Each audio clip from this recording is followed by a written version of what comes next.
Ang ama ko, ipinaglaban ang tama hanggang kamatayan. I shall dedicate the last drop of my blood to the restoration of freedom and the dismantlement of your martial law. Ang aking ina, hindi umurong sa diktador. As I came to power peacefully, so shall I keep it. Nakita rin kay Noynoy Aquino ang dugong bayani. Ang demokrasyang ipinaglaban ng aking mga magulang, palakasin nating lahat. Dahil tayong mga Pilipino, may dugong bayani. Ituloy ang laban. Noynoy Aquino para sa Senado. Dugong bayani, pusong bayani.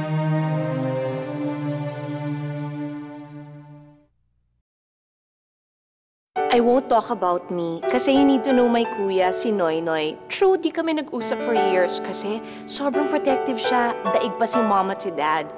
Pero when I need help, Noynoy is always there for me. Binilin kasi sa kanya ng dad ang family namin. Come to think of it, pati buong bayan. Si Noynoy leads by example. Lagi siyang sa tama. I'm voting for my kuya, si Noynoy. Kayo na rin.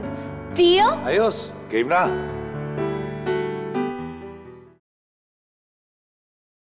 When I'm asked, will I vote for Noynoy kundi ko si anak? Sa totoo lang, oo. Siya'y may prinsipyo, maaasahan, tapat na magsisilbi. Bantayan ang demokrasya. Saksi tayo na pag di ito'y pinagtanggol ang mga sakim sa kapangyarihan, ang papatay sa kalayaan. So I gave my blessing.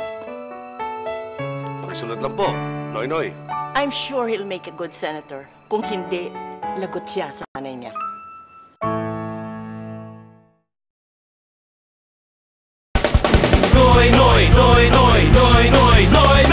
Sabi ng iba, bakit demokrasya ang pinaglalaban ko? Di naman ito nakakain. Ang totoo, di lang tiyan ang busog kapag demokrasya ay ganap. Pati puso't kaluluwa. May kapangyarihan kang mabuhay ng may dangal. Hindi gutom, may edukasyon, may kabuhayan. Higit sa lahat, taas noong maging Pilipino. May dugong bayani, pusong bayani. Hoy, Pinoy! Kay Noynoy tayo! Noynoy Aquino sa Senado.